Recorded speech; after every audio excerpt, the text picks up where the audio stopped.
हं. तर मित्रांनो, आता आपण डेल्टा कनेक्शनमध्ये व्हेरियस रिलेशनशिप्स शिकणार आहे की डेल्टामध्ये व्होल्टेज आणि करंटचं रिलेशनशिप कसं असतं. करंटचं लाईन करंट आणि लाईन करंट आणि फेज करंटमध्ये काय रिलेशन असतं ते आपण आता बघणार आहे. तर तुमच्या स्क्रीनवर तुम्हाला ही डायग्राम दिसत असेल, तर या डायग्राम मध्ये बघितल्याप्रमाणे आर आणि वाय आणि बी ह्या तीन फेज हा डेल्टा कनेक्टेड लोड आपण आहे. हा पर फेज इम्पिडन्स आहे, पर फेज इम्पिडन्स हे तिन्ही पण इक्वल आहेत. बरोबर. आता जसं तुम्ही बघू शकता, हा इम्पिडन्स आहे, हा इम्पिडन्स कनेक्ट केलाय पण आरच्या अक्रॉस आणि वायच्या अक्रॉस. त्यामुळे याच्या अक्रॉसचं व्होल्टेज काय झालं, व्ही आर वाय. हेच व्होल्टेज इथं सुद्धा आहे, व्ही आर वाय. राईट. आता हा इम्पिडन्स बघा, हा इम्पिडन्स कनेक्ट केला इथं वाय आणि इथं बीच्या अक्रॉस, आणि हेच व्होल्टेज आहे व्ही वाय बी. ठीक आहे. त्यामुळं हे व्होल्टेज झालं लाईन व्होल्टेज, कोणतं, V R Y, V Y B आणि व्ही बी आर. हे तीन झाले लाईन व्होल्टेज आणि हेच तीन झाले फेज व्होल्टेज सुद्धा. हे आपण लास्ट ह्याच्यात पाहिलं. आता करंटचं बघूयात. हा करंट तुम्हाला इथून येताना दिसतो, या आर पासून असा, हा आय आर असं नाव दिलंय. इकडून येणारा आय वाय, इकडून येणारा आय बी. बरोबर. तर हा आय आर करंट हा इथं आल्यानंतर या आर पासून हा पुन्हा डिवाइड होतो, यातला काही करंट इकडे खाली जातो. आता हा जो करंट इकडे येतोय तो या आर टर्मिनल पासून या वाय टर्मिनलकडे येतोय. बरोबर. या आर टर्मिनल पासून या वाय टर्मिनलकडे येतोय, म्हणजे त्याची डायरेक्शन अशी वरून खाली आहे. म्हणून हा करंट मी कशाने दाखवला, करंट आर वाय, म्हणजे आर पासून वाय कडे चालला. बरोबर. आर पासून वाय कडे चालला म्हणून मी वरून खाली डायरेक्शन दाखवली. नाव असं करंट येतोय, काही करंट परत इकडे पण जातोय असा, तर तो करंट मी दिलाय आय वाय आणि बी, म्हणजे असा करंट या लूपमध्ये फिरतोय. बरोबर. तर हा जो करंट आहे तो कोणता आहे, आय आर वाय. हा जो करंट आहे इकडे येणारा, एक सेकंड, आय वाय असे लिहितो मी, इकडे येणारा मी लिहितो आय बी असा. आलं. तर हा जो या वाय पासून जो बी कडे जाणार आहे तो करंट कोणता, I Y B, current Y B. नाव बी पासून अगेन आर कडे जाणारा करंट कोणता, आय बी आर, कारण की बी पासून स्टार्ट होतो तो आर ला जातो म्हणून बी आर आलं. आलं. तर हे तीन करंटचे डायरेक्शन मी असं दाखवले. फॉर एक्झाम्पल हे सगळं आपण अज्युम केलेले बरं का, हे आय आर वाय. तुम्ही असं पण दाखवू शकता, काही फरक नाही पडत, पण आपण R to Y, Y to B आणि बी टू आर असं दाखवणार आहे जनरली. त्यामुळे आर वाय, वाय बी आणि बी आर असा करंट आला. बरोबर ना. आता हा करंट कोणता झाला, हा झाला फेजचा करंट, कारण की हा एका फेज मधनं फ्लो होतोय. आय आर वाय हा झाला एका फेजचा करंट, आय वाय बी हा झाला या फेजचा करंट, आणि आय बी आर हा झाला या फेजचा करंट. त्याचप्रमाणे हा जो आय आर दिसतोय हा झाला लाईन करंट, हा आय वाय झाला हा झाला लाईन करंट, आणि आय बी झाला हा झाला लाईन करंट. इथं तुम्ही बघू शकता I R is equals to I Y is equals to I B, म्हणजे हे तीन I R I Y I B हे तीन झाले आय एल म्हणजे लाईन करंट. हे तीन झाले लाईन करंट. आणि आय आर वाय म्हणजे हा हा आय वाय बी आणि हा आय बी आर हे तीन झाले फेज करंट. ठीक आहे. नाव आता आपण रिलेशन्स बघूयात, कशी आपण रिलेशन्स दाखवणार. तर ही डायग्राम तुमच्या समोर तुम्हाला दिसत असेल. या डायग्राम मध्ये आपण काय केलंय, पुन्हा एकदा फक्त ही डायग्राम आहे तशी ड्रॉ केली. व्होल्टेजचा आपण नाही रेफरन्स घेतला, फक्त करंट आपण बघूयात. तर करंट इथनं बघू शकता तुम्ही, असा आय आर करंट येतोय. हा आय आर मी इकडे दाखवला आय आर वाय इकडं. आता हा असा दाखवतोय ना आपण, तर हा काय येणार, आय वाय बी, आणि हा इकडे जो चाललाय तो दाखवलाय आपण आय बी आर.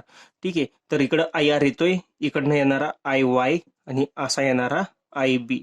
हाच करंट इथे येतोय. आलं लक्षात, आय बी असा.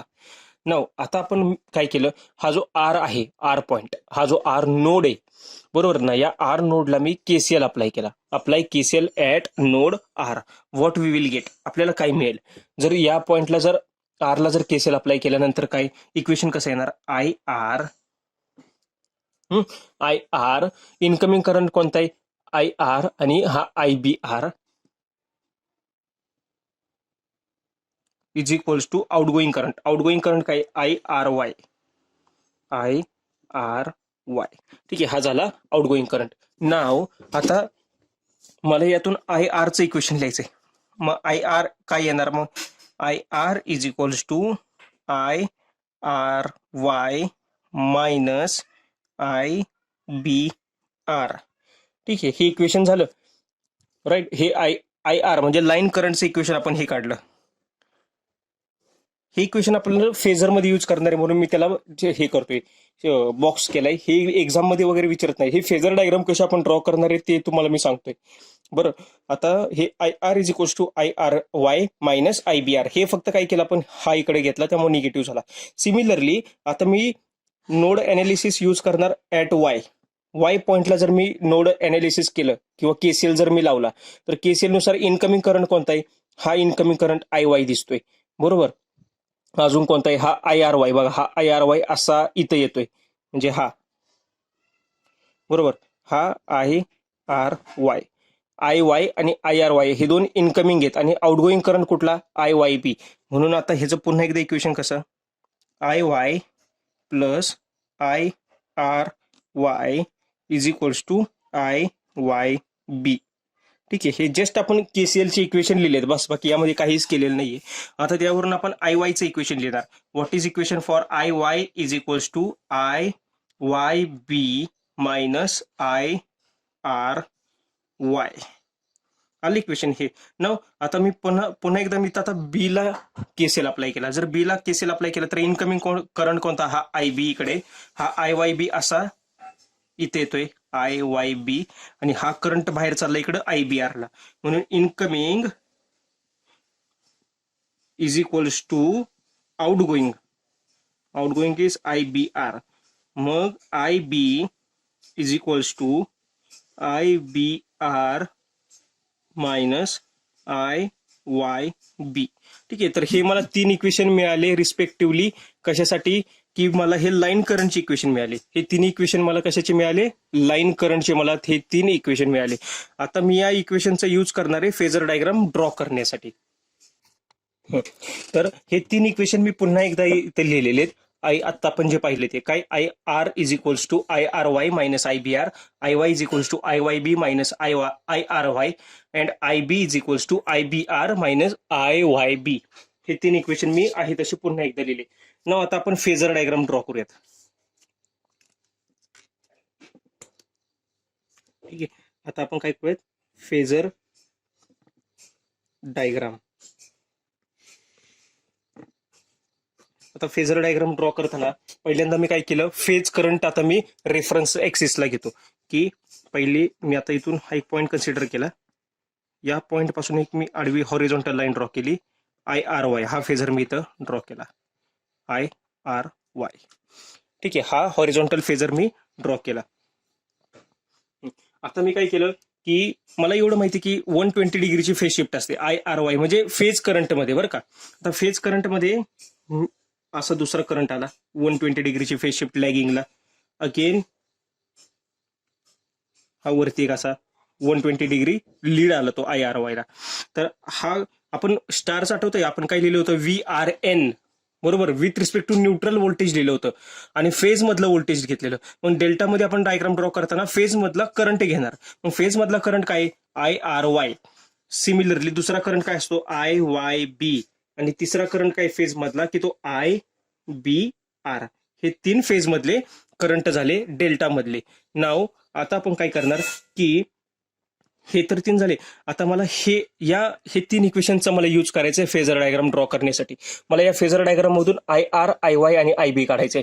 नाव मी हे लिहू शकतो का बरं असं, की या इक्वेशनला मी असं लिहू शकतो का, आय आर वाय प्लस ब्रॅकेटमध्ये मायनस आय बी आर. म्हणजे मला काय करायचंय, 2 फेजरची मला बेरीज करायची. फक्त हा फेजर मला निगेटिव्ह मधला घ्यायचा आहे, कोणता, आय बी आर. हा फेजर मला निगेटिव्ह मध्ये लिहायचा आहे. म्हणजे आय बी आर कुठे दिसतोय मला, हा फेजर इथं आय बी आर दिसतोय. हा फेजर मला खाली निगेटिव्ह मध्ये घ्यावा लागेल, की जेणेकरून मी हे इक्वेशन आय आरचं ड्रॉ करू शकतो. नाव हा हा हा आय बी आर फेजर आहे पॉझिटिव्ह मधला. आता सेम मी खाली डॉटेड लाईन मध्ये ड्रॉ केला. ठीक आहे, तर हा कोणता फेजर आला, हा मायनस आय बी आर हा फेजर आला. ठीक आहे, आता मी या 2 फेजरची ऍडिशन केली. जर ऍडिशन केली तर हे 2 फेजर कशी येणार, मग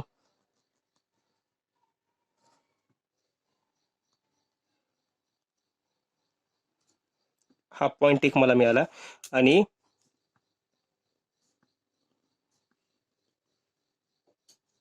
जरा लाईन इकडे तिकडे झाली बरं का, तेवढं एक्सेप्टेबल आहे.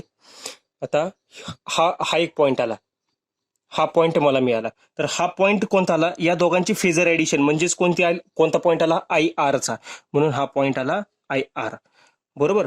नाव आता हे एक लक्षात घ्या, इथं मी असे अँगल इथं लिहितोय 120 डिग्री, या दोघांमध्ये 120 डिग्री, या ह्याच्यामध्ये 120 डिग्री. बरोबर. आता हे तीन अँगल तर झाले आपले.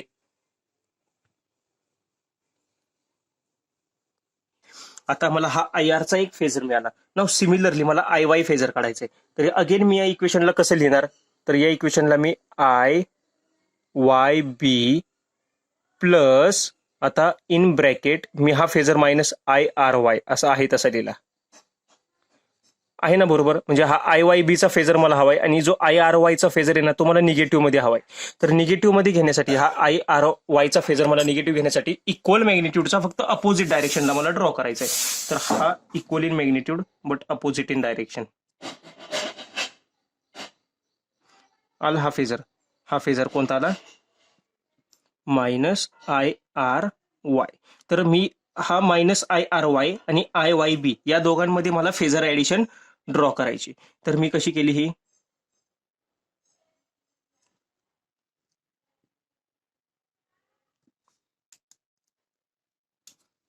हा एक आला आणि हा मला एक पॉइंट मिळाला. तर मी तो हा एक तिरका फेजर ड्रॉ करणार आता. हा एक फेजर मी ड्रॉ केला, याची डायरेक्शन मी अशी दाखवली. हा फेजर कोणता आला माझा? I into Y, I Y phasor आला माझा. हा आय वाय फेजर, हा आय आर फेजर. ठीक आहे. जरा डायग्राम मध्ये हाताने काढतोय मी, जरा प्रॉब्लेम येईल. आता मला सिमिलरली हा आयबीचा फेजर काढायचा आहे. तर आयबीचा फेजर मी कसा काढणार?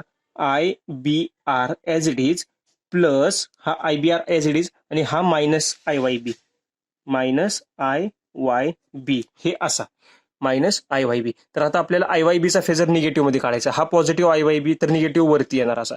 तर वरती कसा येणार तो? असा फेजर आला वरती निगेटिव्ह आय वाय बीचा, निगेटिव्ह आय वाय बी. आता मला या दोघांची फेजर ऍडिशन ड्रॉ करायची. मग मी कसं काय काय करणार आता? इथून असा तिरका आणि सेम असा.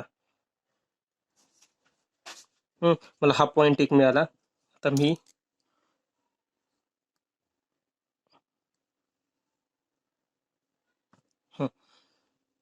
हा फेजर मी कोणता लिहिणार? आय बीचा फेजर. म्हणजे आपल्याकडे आता तीन फेजर आले. आपल्याकडे हा आय आरचा फेजर आला, आपल्याकडे आय वायचा फेजर आला, आपल्याकडे आय बीचा फेजर आला. आता आपल्याला काय करायचं? त्यातले अँगल्स फाइंड आउट करून घ्यायचे. आता यातले अँगल्स कसे आपण फाइंड आउट करून घेणार? हा महत्वाचा प्रश्न. बरोबर. तर आता आपल्याला एवढं माहितीये, हा आय वाय बी, एक सेकंड, हा आय वाय बी आणि हा मायनस आय वाय बी ही एक स्ट्रेट लाईन आहे. बरोबर. ही एक स्ट्रेट लाईन आहे. तर या स्ट्रेट लाईन मध्ये अँगल कितीच असतो? 180 डिग्रीचा असा. बरोबर. असा 180. त्यातला 120 डिग्री माझा असा झाला, हा आणि हा 120. तर हा उरलेला किती असणार आहे माझा? उरलेला माझा 60 डिग्री असणार आहे. बरोबर. आता हा आला माझा 60 डिग्री. आता हे एक समजून घ्या, हा एक काय रोम्बस झालाय. रोम्बस म्हणजे काय? अपोजिट साइड इक्वल आहेत, म्हणजे ऑल साइड्स इक्वल, स्क्वेअरचा फॉर्म असतो ना रोम्बसचा एक. हा 60 आहे, तर हा पण आला 60 डिग्री, हा पण आला 60 डिग्री. जर हे दोन 60 आहेत तर मधील अँगल किती आला? हा मधला 180 वजा 120 म्हणजे हा अगेन 60 डिग्री आला. कोणता? हे दोन आले 60 डिग्री. त्यामुळे हा अँगल किती आला? हा आला 30 डिग्री, कारण की हे दोघांना इक्वल मध्ये बायसेक्ट करतो ना. तर हा किती आला? 30 डिग्री. बरोबर. म्हणजेच हा जो फेजचा करंट आहे आणि जो लाईनचा करंट आहे या दोघांमध्ये अँगल किती डिग्रीचा असतो? 30 डिग्रीचा असतो. तुम्ही हे डायग्राम फक्त समजून घेण्यासाठी लक्षात ठेवा. ही डायग्राम कधीच आपल्याला एक्झाम मध्ये विचारत नाही. डायग्राम ड्रॉ करा किंवा काय करा. यातून जे कन्क्लुजन्स निघतात, जे समरी यातून निघणार आहे, ती समरी आपल्याला एक्झाम मध्ये विचारली जाते. त्यामध्ये 1 मार्काचे क्वेश्चन्स हे आपल्याला काहीच नाही विचारत. हे असं फेजर काय काय काय हे काय हे समजून घेण्यासाठी फक्त यातून आपल्याला काय की अँगल विचारतात की हा फेजर किती डिग्रीचा असतो, या दोघांमध्ये किती अँगल असतो. तर हे आपण समराईज व्यवस्थित करणार आहे. त्यामुळं तुम्ही हे फक्त समजून घेण्यासाठी बघा. आता यातून आपण काय करणार आहे की आपल्याला हे आय आरचं इक्वेशन काढायचंय. तर I R is equals to 2 into I R Y, या दोघांची फेजर ऍडिशन आहे ना, 2 इंटू आय आर वाय. आणि या दोघांमध्ये अँगल किती आहे? कॉस 60, टोटल अँगल होता 60 डिवायडेड बाय 2 म्हणजे कॉस 30, म्हणून 2IRY cos 30. Cos 30 is what? 2IRY into cos 30 असतो √3/2, म्हणून IR जो IR आहे त्याचं फायनल इक्वेशन काय आलं? हा 2 झाला कॅन्सल, √3 इंटू IRY. नाव आपल्याला एक माहिती आहे की हा IR काय आहे? हा IR होता लाईनचा करंट, बरोबर ना? डेल्टाच्या डायग्राम मध्ये तुम्ही बघितलं असाल, IR होता लाईनचा करंट आणि IRY होता फेजचा करंट. म्हणजे हा कोणता करंट आहे? हा आहे फेज करंट. हा कोणता होता? फेजचा करंट. आणि हा IR कोणता होता? लाईनचा करंट, बरोबर आहे. म्हणजे फेजचा करंट आणि लाईनचा करंट या दोघांमध्ये अँगल किती डिग्रीचा आहे? 30 डिग्रीचा. हे इम्पॉर्टंट आहे. यामध्ये हा क्वेश्चन असा विचारला जाऊ शकतो, कारण की मागच्या स्टारचा व्होल्टेजचा विचारलाय, तर डेल्टाचा करंटचा पण तुम्हाला माहित असायला पाहिजे. तर डेल्टाच्या करंटमध्ये 30 डिग्रीचा अँगल असतो. म्हणजेच आपण काय म्हणू शकतो की line current is √3 times of phase current. हे व्हेरी व्हेरी व्हेरी इम्पॉर्टंट आहे डेल्टासाठी. डेल्टामध्ये line current is √3 times of phase current. Again आपण काय यातून एक कन्क्लुजन काढू शकतो? यातून अगेन कन्क्लुजन काय येतं की जो फेजचा करंट आहे आणि जो लाईनचा करंट आहे, आता तुम्ही म्हणाल हे तुम्ही बाकीचं आपण का नाही काढलं? हे जे येणार आहे सेम बाकीच्यांसाठी सुद्धा येणार आहे. त्यामुळे आपण एकच लक्षात ठेवायचं फक्त की फेजचा करंट जो आहे आणि लाईनचा करंट या दोघांमध्ये कोण कोणाला लीड आणि कोण कोणाला लॅग करते? तर लाईनचा करंट आहे ना, हा लॅग आहे, खाली आहे, म्हणजे लॅग करतोय. लाईनचा करंट हा या फेजच्या करंटच्या खाली येतोय, म्हणजे लॅग करतोय. देअरफॉर IR म्हणजे line current lags phase current by angle of 30 degree. IL आता मी शॉर्ट फॉर्म मध्ये लिहितोय, तुम्हाला समजायला पाहिजे. IL lags IPH by 30 degree. ही एक इम्पॉर्टंट कन्क्लुजन निघते. यातून अजून एक कन्क्लुजन काय निघतं? ह्यालाच रिव्हर्स करायचं. म्हणजे एक्झाम मध्ये कसं सरळ जर नाही विचारलं तर रिव्हर्स मध्ये विचारतात की फेजचा करंट काय करतो यासोबत लाईनच्या करंटला. तर फेजचा करंट काय करणार आहे? लीड करेल, बरोबर ना? फेजचा करंट वरती आहे लाईनच्या करंटपेक्षा, म्हणून फेजचा करंट लीड करेल. Lead IL by 30 degree. आलं लक्षात? आहे तर हे कन्क्लुजन एक निघतायत बेसिक या डायग्रामवरनं. तर हे तुमच्या लक्षात असायला हवेत. ठीक आहे.